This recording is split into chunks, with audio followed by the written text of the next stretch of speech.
Hello everyone, welcome to my channel. Today I discuss kinetic stability. इससे पहले आपको मैं थर्मोडायनेमिक स्टेबिलिटी करा चुका हूँ. आप लोग जाके वो लेक्चर देखिए थर्मोडायनेमिक स्टेबिलिटी. आज मैं कराऊंगा आपको काइनेटिक स्टेबिलिटी. तो काइनेटिक स्टेबिलिटी हमारा रेट को डील्स करता है, ठीक है. जैसा कि थर्मोडायनेमिक स्टेबिलिटी स्ट्रेंथ को डील करता था और काइनेटिक स्टेबिलिटी रेट को डील्स करता है, ठीक है. तो काइनेटिक स्टेबिलिटी देखिए हमारे किस पे डिपेंड करता है, एक्टिवेशन एनर्जी पे. देखिए अगर हमारा कोई प्रोडक्ट इलेक्ट्रॉन रहता है और वो प्रोडक्ट बनना चाहता है, ठीक है, तो उसको एक मतलब एक्टिवेशन एनर्जी को पार करके जाना रहता है, ठीक है, तो वो प्रोडक्ट में कन्वर्ट होता है, ठीक है.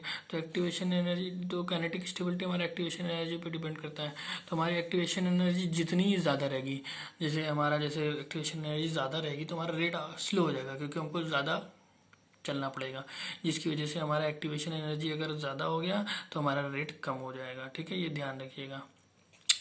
और अगर रेट कम हो गया तो हमारी काइनेटिक स्टेबिलिटी कम हो जाएगी, ठीक है. तो ये तो काइनेटिक स्टेबिलिटी के बारे में हो गया. बट हम इन कोऑर्डिनेशन केमिस्ट्री में काइनेटिक स्टेबिलिटी की स्टडी कैसे करते हैं वो हम लेबिलिटी और इनर्टनेस देखते हैं, इसी से क्वेश्चन आता है, ठीक है. तो आइए हम शुरू करते हैं इनर्टनेस एंड लेबिलिटी. तो देखिए लेबिलिटी क्या है और इनर्टनेस क्या है. देखिए सब्स्टिट्यूशन ऑफ एन वन और मोर लिगेंड्स बाय अनदर लिगेंड, ठीक है, बहुत फास्ट होता है इसमें, ये ध्यान रखिएगा. जो सब्स्टिट्यूशन रिएक्शन होता है इसमें बहुत फास्ट होता है, और जो इसमें क्या होता है इसमें स्लो होता है, ठीक है, ये ध्यान रखिएगा. इसमें बहुत फास्ट होता है, जो है टी हाफ जो है वो लोअर देन 1 मिनट्स होता है, ठीक है. इसमें टी हाफ जो है ग्रेटर देन 1 मिनट्स होता है, ये ध्यान रखिएगा इनर्टनेस में. और लेबिलिटी में टी हाफ जो है लोअर देन 1 मिनट्स होता है, ये ध्यान रखिएगा, ठीक है. अब जो है आइए इनर्टनेस और लेबिलिटी हम जो देखते हैं, एक हो गया हमारा स्क्वायर प्लेनर कॉम्प्लेक्स, एक हमारा हो गया ऑक्टाहेड्रल कॉम्प्लेक्स, एक हमारा हो गया टेट्राहेड्रल कॉम्प्लेक्स, ठीक है. तो स्क्वायर प्लेनर कॉम्प्लेक्स में देखिए क्या करना पड़ता है, और टेट्राहेड्रल में और ऑक्टाहेड्रल में. तो देखिए जो हमारा स्क्वायर प्लेनर कॉम्प्लेक्स रहेगा वो हमारा ऑलवेज लेबाइल रहेगा, और ये भी हमारा टेट्राहेड्रल कॉम्प्लेक्स ऑलवेज लेबाइल रहेगा. क्यों ऐसा होता है? ऐसा इसलिए होता है क्योंकि देखिए यहाँ पर जो है क्राउडेड नहीं रहता है, यहाँ पर लिगेंड आसानी से आ सकता है, ठीक है, इसलिए ये हमेशा लेबाइल रहता है, ठीक है. और ऐसे ही टेट्राहेड्रल में रहता है, लिगेंड आसानी से आ सकता है, ठीक है, तो इसलिए ये दोनों हमारे लेबाइल होते हैं. बट इन ऑक्टाहेड्रल केस में भी लेबाइल में भी इनर्ट, स्टेटिकली क्राउडेड होता है, ठीक है. तो स्टेटिकली क्राउडेड होता है, इसकी वजह से ये कभी कभी लेबाइल होता है, कभी कभी इनर्ट होता है, ठीक है. ये हम कैसे डिसाइड करते हैं कि ये लेबाइल होगा कि ये इनर्ट होगा. तो देखिए ये दो थ्योरी पे डिपेंड करता है, वीबीटी थ्योरी और ये सीएफटी पे, ठीक है. तो देखिए according to VBT outer orbital complex form होता है और इनर ऑर्बिटल कॉम्प्लेक्स फॉर्म होता है. आउटर ऑर्बिटल कॉम्प्लेक्स में देखिए जो डी ऑर्बिटल है वो बाहर का होता है, ठीक है. जब बाहर का डी ऑर्बिटल इन्वॉल्व होगा तो जाहिर सी बात है इसकी बॉन्ड लेंथ हमारी बढ़ जाएगी. बॉन्ड लेंथ बढ़ जाएगी तो हमारा बॉन्ड जो है वीक हो जाएगा, वो लेबाइल हो जाएगा. यानी बॉन्ड वीक हो गया तो कमज़ोर हो जाएगा, स्ट्रांग नहीं रहेगा, इसलिए वो ईजिली जो है चला जाएगा, वो लेबाइल हो जाएगा, ठीक है. और अगर हमारा अंदर का डी ऑर्बिटल इन्वॉल्व होगा, जो अंदर के डी ऑर्बिटल रहेंगे अगर वो इन्वॉल्व होंगे तो हमारा जो वो बॉन्ड रहेगा वो स्ट्रांग रहेगा, जिसकी वजह से वो इनर्ट हो जाएंगे. बट जो है वीबीटी में जो है बहुत सारे केसेस में जो है एक्सपेरिमेंट अलग आया, कैलकुलेशन करा तो अलग आया, तो इसलिए वीबीटी थ्योरी हमारी जो है फेल्ड हो गई. अब हम अपनी नेक्स्ट थ्योरी हमारी सीएफटी है. वीबीटी जो थ्योरी है इससे हमारे क्वेश्चन नहीं आते क्योंकि ये थ्योरी फेल हो चुकी है. अब जो सीएफटी से हमारे क्वेश्चन आते हैं ये इंपॉर्टेंट है, ठीक है, तो इस पर ध्यान दीजिएगा. अकॉर्डिंग टू सीएफटी देखिए जो ईजी होता है वो हमारा जो है अलोंग द एक्सिस होता है, और टी2जी होता है हमारा बिटवीन द एक्सिस होता है. तो जो हमारा लिगेंड्स आता है, लिगेंड्स किधर से आएगा, लिगेंड्स जानते ना अलोंग द एक्सिस आता है. Ligands always comes from along the axis, okay, ये बात आपको पता है. तो जो हमारा ईजी सेट होता है वो अलोंग द एक्सिस होता है, और टी2जी सेट होता है वो हमारा बिटवीन द एक्सिस होता है. तो अगर हमारा easy set along the axis है और लिगेंड भी हमारा अलोंग द एक्सिस आ रहा है तो दोनों में क्या होगा, रिपल्सन होगा. रिपल्सन होने की वजह से बॉन्ड लेंथ बढ़ जाएगी, बॉन्ड लेंथ बढ़ने की वजह से वो कमज़ोर हो जाएगा, वीक हो जाएगा और लेबाइल हो जाएगा, ठीक है, ये ध्यान रखिएगा. ईजी में अगर गया तो ऑलवेज लेबाइल रहता है, और अगर टी2जी में गया तो वो इनर्ट हो जाता है, क्योंकि ये बिटवीन द एक्सिस होता है, वो उधर से मतलब अलोंग द एक्सिस से आता है लिगेंड, जिसकी वजह से रिपल्सन नहीं होता है। रिपल्सन नहीं होता है तो स्ट्रॉन्ग बॉन्ड बनाता है, ठीक है, ये ध्यान रखिएगा आप। तो लेकिन इसमें जो है ऑलवेज इनर्ट नहीं होता है, इसमें भी कुछ एक्सेप्शन है, चलिए वो हम आपको बताते हैं। देखिए एक्सेप्शन जो है ये देखिए D1 और D2। तो देखिए D1 में क्या है, हमारा T2G में इलेक्ट्रॉन गया है, इसमें भी T2G में इलेक्ट्रॉन गया है, बट ये लेबाइल है। अभी तो हमने पढ़ा अगर T2G में इलेक्ट्रॉन जाएगा तो वो इनर्ट होगा, बट यहाँ पर क्या है, तो ये एक्सेप्शन है। ऐसा इसलिए होता है क्योंकि यहाँ अनसिमेट्रिकल फील्ड है, जॉन टेलर डिस्टॉर्शन काम करने लगा, अनसिमेट्रिकल फील्ड है, जिसकी वजह से ये लेबाइल हो जाता है। तो ये दोनों केस हमारा, आप ये दोनों केस ध्यान रखिएगा, ठीक है। D1 और D2। D3 में क्या है, देखिए T2G सेट में, T2G सेट में इलेक्ट्रॉन है, जिसकी वजह से ये इनर्ट हो गया है, ठीक है।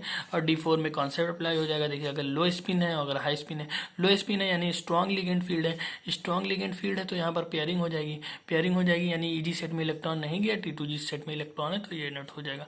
ऐसे हाई स्पिन है, हाई स्पिन में देखिए EG सेट में इलेक्ट्रॉन चला गया, हाई स्पिन में EG सेट में इलेक्ट्रॉन चला गया, तो EG सेट में इलेक्ट्रॉन जाने की वजह से ये लेबाइल हो गया। ऐसे D5 में देखेंगे, D5 में देखिए लो स्पिन है, लो स्पिन है, स्ट्रॉन्ग फील्ड रहेगा, स्ट्रॉन्ग फील्ड लिगेंड जो है पेयरिंग कर लेगा, पेयरिंग कर लेगा तो ये इनर्ट बना देगा क्योंकि EG सेट में इलेक्ट्रॉन नहीं गया है। और हाई स्पिन में है, लो स्पिन, हाई स्पिन में है तो जो है वीक फील्ड लिगेंड रहेगा, वीक फील्ड लिगेंड हमारा पेयरिंग नहीं करा पाता है, पेयरिंग नहीं करा पाएगा तो EG सेट में इलेक्ट्रॉन चला जाएगा, EG सेट में इलेक्ट्रॉन जाएगा जिसकी वजह से लिगेंड भी EG अलॉन्ग द एक्सिस से आएगा और EG सेट में इलेक्ट्रॉन भी रहेगा, तो आपस में रिपल्सन हो जाएगा, वो कमज़ोर हो जाएगा, वीक हो जाएगा, जिसकी वजह से वो लेबाइल हो जाएगा, ठीक है, ये ध्यान रखिएगा। और D6 में भी ऐसे ही है, लो स्पिन का जो है इनर्ट हो जाएगा, हाई स्पिन का जो है लेबाइल हो जाएगा। D7, D8, D9, D10 इसमें तो जानते हैं EG में इलेक्ट्रॉन आएगा जिसकी वजह से ये लेबाइल हो जाएगा। But in case of D8, in case of D8 देखिए, इन केस ऑफ D8 क्या होता है, देखिए D8 में इलेक्ट्रॉन जाएगा तो देखिए 1 2 3 4 5 6 7 8, तो हमारे सारे जो इलेक्ट्रॉन है वो सिमेट्रिकल हैं, सिमेट्रिकल होने की वजह से ये इनर्ट हो गया, तो ये भी एक एक्सेप्शन है। EG सेट में गया बट इनर्ट हो गया, ठीक है। एक दो एक्सेप्शन इधर थे ये, ठीक है, एक ये ध्यान दीजिएगा इस पे। EG सेट में इलेक्ट्रॉन गया फिर भी इनर्ट हो गया क्योंकि यहाँ पर सिमेट्रिकल फील्ड है, ठीक है, ये चीज़ ध्यान दीजिएगा। देखिए तो हमारा कंक्लूजन क्या निकल के आया, D1 D2 always labile and D4 D9 always labile, क्योंकि यहाँ जो है जॉन टेलर डिस्टॉर्शन काम करने लगता है, ठीक है, इसकी वजह से ये लेबाइल हो जाता है, ठीक है। और ये D1 D2 ऑलवेज लेबाइल रहता है, ये ध्यान रखिएगा जो अभी मैंने बताया है। और D3 D6 ऑलवेज इनर्ट होता है, क्वेश्चन इन्हीं से हो जाता है, ये ध्यान रखिएगा। D3 D6, 3 2 6 ऐसे ध्यान रखिएगा, 3 2 6 ऑलवेज इनर्ट। और 1 2 4 9, 1 2 4 9 ऑलवेज लेबाइल, और 3 2 6 ऐसे ध्यान रखिएगा, ऑलवेज इनर्ट, ठीक है, ये ध्यान रखिएगा। अब देखिए ये देखिए ज़रा एक क्वेश्चन है, C3 3 पॉजिटिव, क्रोमियम 3 पॉजिटिव और वेनेडियम 2 पॉजिटिव। देखिए ये D3 हो जाएगा, ठीक है, सुनो तुम, ठीक है, ऐसे निकालेंगे उसको जो हमने आपको बताया था, ऐसे ऐसा ये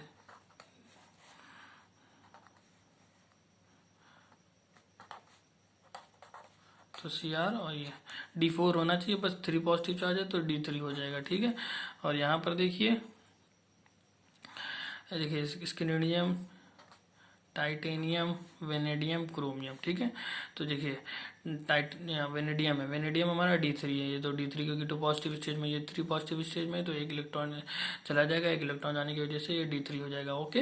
तो D3 दोनों हो गए। अब बताइए क्या करेंगे, अब कैसे पहचानेंगे, ठीक है, कौन सा ज़्यादा इनर्ट है। अब इसमें देखेंगे, ये देखिए हमारा जो है साइज फैक्टर पे डिपेंड करता है, ठीक है, इधर जाने पे हमारी साइज छोटी होती है, ठीक है। अगर हमारी साइज छोटी होगी तो वो हमारा मोर स्टेबल होगा, मोर स्टेबल होने की वजह से इनर्ट ज़्यादा होगा, ठीक है। तो हम इधर जाते हैं तो हमारी जो है साइज जो है छोटी होती है, तो क्रोमियम की साइज छोटी होती है। यहाँ D3 दोनों है, बट यहाँ साइज भी देख लेंगे, ठीक है। तो देखिए मोर चार्ज, यहाँ पर साइज छोटी रहेगी, लिगेंड अट्रैक्ट मोर, ठीक है, शॉर्टेड बॉन्ड हो जाएगा, ठीक है, शॉर्टेड बॉन्ड हो जाएगा, मोर स्टेबल हो जाएगा, इनर्ट हो जाएगा। साइज फैक्टर भी डिपेंड करता है, ठीक है, जिसकी साइज छोटी रहेगी वो मोर इनर्ट रहेगा, size directly proportional to inertness, ठीक है, ये ध्यान रखिएगा आप। अब हम आते हैं इधर, देख लीजिए जरा सा, 3D 4D 5D सीरीज में ऐसे भी कभी कभी क्वेश्चन आ जाता है किसमें ज़्यादा काइनेटिक्स मतलब किसमें ज़्यादा इनर्ट रहेगा, लेबाइल रहेगा, 4D में रहेगा, 5D में रहेगा, 3D में रहेगा। तो हमारा 5D और 4D ये दोनों हमारा डिफ्यूज सिस्टम रहता है और ये हमारा 3D में अलग रहता है, ठीक है। तो 4D और 5D डिफ्यूज सिस्टम है जिसकी वजह से इसकी इनर्टनेस ज़्यादा हो जाती है, ठीक है। और डाउन द ग्रुप जाने से इनर्टनेस इंक्रीज करती है क्योंकि ये डिफ्यूज रहता है, ठीक है। अब देखिए यही 4D 5D हमारा डिफ्यूज रहता है इसलिए ज़्यादा इनर्ट होता है 3D से। अगर कभी क्वेश्चन आ गया इसके एलिमेंट्स दे गया, इसके एलिमेंट्स दे दिया, इसके एलिमेंट्स दे दिया, पूछ लिया कौन सा ज़्यादा इनर्ट है, तो 5D का ज़्यादा होता है, 4D का, फिर उसके बाद 3D का, ठीक है।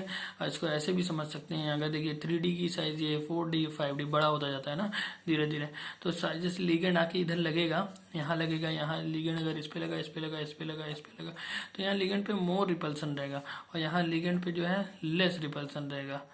लिगेंड पे ज़्यादा रिपल्सन नहीं रहेगा, लिगेंड दूर दूर रहेंगे। लिगेंड दूर दूर रहेंगे तो देखिए रिपल्सन कम होगा, रिपल्सन कम होगा तो बॉन्ड लेंथ हमारी जो है वो है लेस हो जाएगी। बॉन्ड लेंथ लेस होने की वजह से हमारा इसकी इनर्टनेस ज़्यादा हो जाएगी, ठीक है। ये ध्यान रखिएगा हमारा। तो हमने क्या क्या पढ़ा, हमने काइनेटिक स्टेबिलिटी पढ़ा, लेबिलिटी पढ़ा, इनर्टनेस पढ़ा, और उसके जो complex, square planar complex, octahedral complex and tetrahedral complex. फिर उसके बाद मैंने पढ़ा अकॉर्डिंग टू वीबीटी फेल हो गई क्योंकि इसमें जो है कैलकुलेशन करने पे कुछ और आ रहा है, एक्सपेरिमेंट कुछ और आ रहा है, तो इसकी वजह से वीबीटी हमारी फेल्ड हो गई है, ठीक है। वीबीटी हम नहीं देखते हैं, हम सीएफटी से देखते हैं। सीएफटी से अगर ईजी में आया और T2G में आया, ईजी में ऑलवेज लेबाइल होता है, T2G में जो है इनर्ट होता है।